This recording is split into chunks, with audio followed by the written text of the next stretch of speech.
साथियों, मेरा दावा है आज आप जो दृश्य इस वीडियो में देखने जा रहे हैं, वैसा भव्य दृश्य आपने कहीं और नहीं देखा होगा।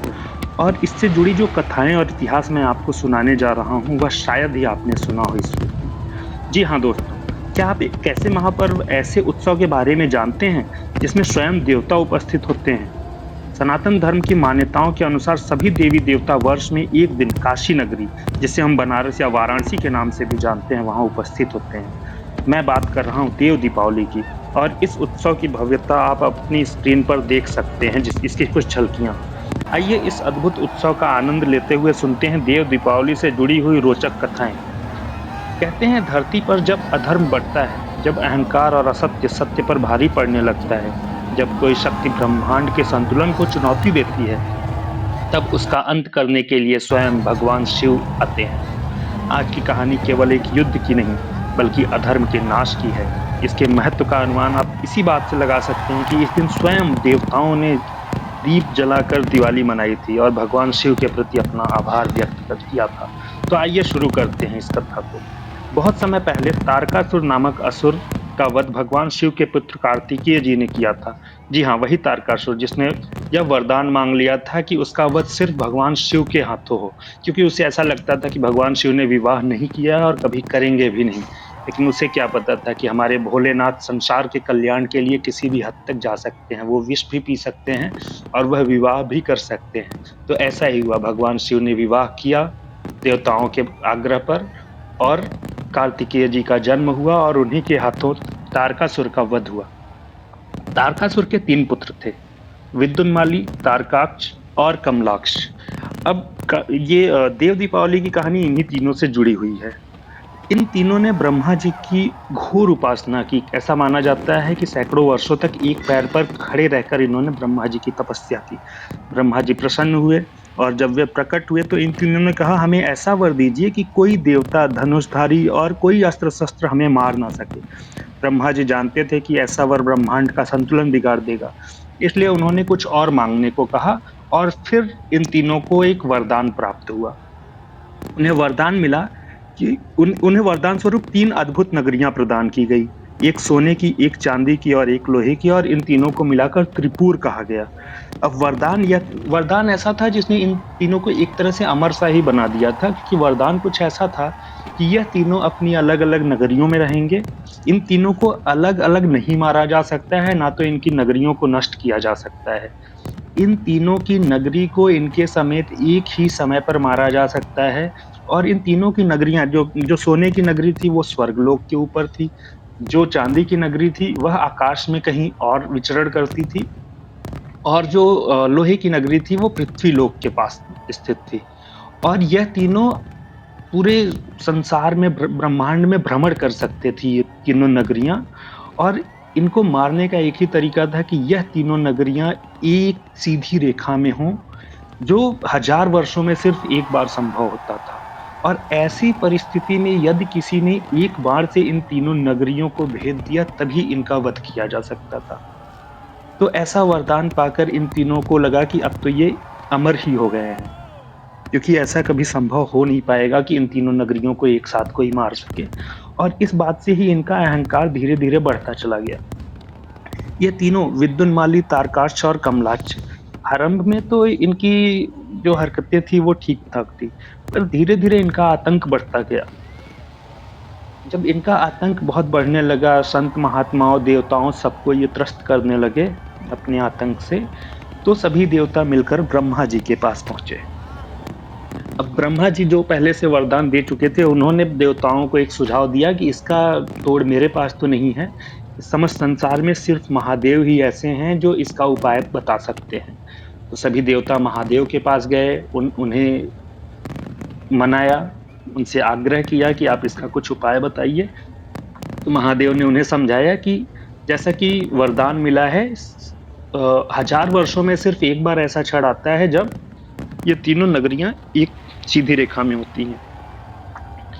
तो हमें उस क्षण की प्रतीक्षा करनी पड़ेगी और हमारे पास कोई उपाय नहीं है इसका। तो ऐसा मान कर के देवता और सभी लोग उस क्षण की प्रतीक्षा करने लगे और फिर जब वह क्षण आया, तो महादेव ने इन तीनों का वध किया। अब वह वध कैसे हुआ उसकी भी घटना अत्यंत रोचक है, आप सुनेंगे मज़ा आ जाएगा। अब जब वषक्षण आया तो देवताओं ने शिव जी के लिए एक अद्भुत रथ का निर्माण किया, जिसमें पृथ्वी स्वयं रथ बनी, सूर्य और चंद्रमा पहिए बने, ब्रह्मा जी सारथी बने, पर्वत का धनुष बना और वासुकी नाग की डोरी और बाण यानी तीर का रूप स्वयं विष्णु जी ने लिया। और शिव जी ने जब इस धनुष को उठाया तो उनके नेत्रों में ऐसा दिव्य तेज था, और जैसे ही तीनों नगर एक सीध में आए, त्रिपुर एक सीध में आए, महादेव ने बाण छोड़ दिया और त्रिपुर का अंत हो गया, अधर्म का नाश हुआ और संतुलन लौट आया। इससे प्रसन्न होकर देवताओं ने आकाश में जय जयकार की, हर हर महादेव का नारा लगाया, और इसी विजय को हम त्रिपुर विजय भी कहते हैं, और इसी की वजह से महादेव को हम त्रिपुरारी भी कहते हैं, अर्थात त्रिपुर का संहार करने वाला।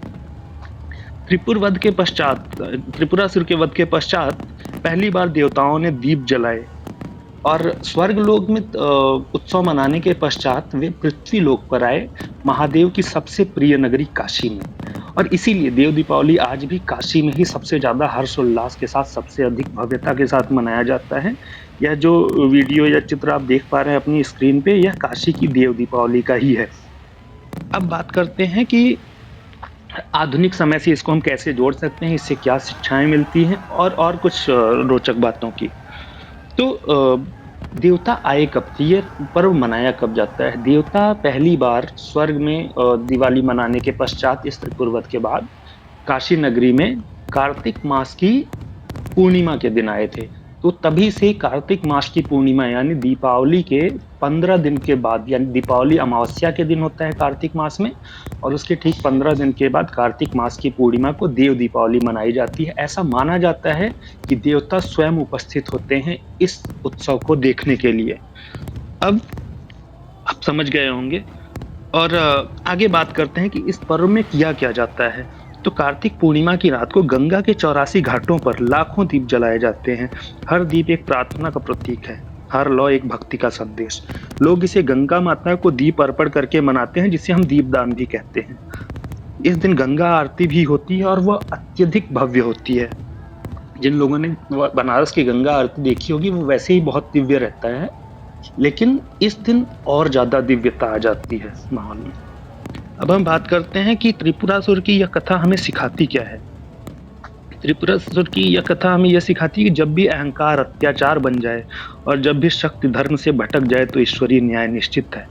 शक्ति यदि अहंकार में बदल जाए तो विनाश निश्चित है, और भक्ति यदि साहस में बदल जाए तो चमत्कार भी संभव है।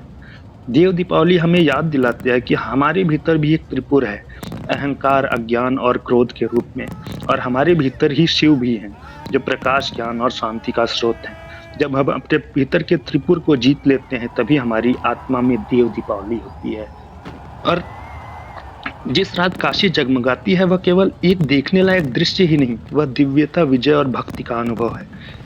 तो आप देख पा रहे होंगे कितनी भव्य रूप में मनाया जाता है, और आपको एहसास होगा, जैसा मैंने वीडियो की शुरुआत में कहा था, कि शायद ही ऐसे दृश्य आपने जीवन में कभी देखे हों।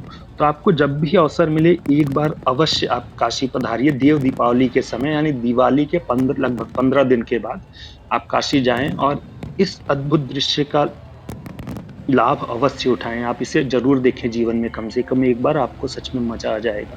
और देव दीपावली के बारे में यह जानकारी आपको कैसी लगी जरूर बताएं, वीडियो को लाइक और कमेंट करके, और ऐसी रोचक जानकारी के लिए वीडियो को सब्सक्राइब भी करें। धन्यवाद। आपको छोड़कर जाता हूं देव दीपावली से जुड़ी हुई कुछ और झलकियों के साथ। अंत में आपको कुछ चित्र भी दिखेंगे जो अत्यंत मनमोहक हैं। तो वीडियो को अंत तक देखिए। धन्यवाद, और चैनल के साथ जुड़े रहिए।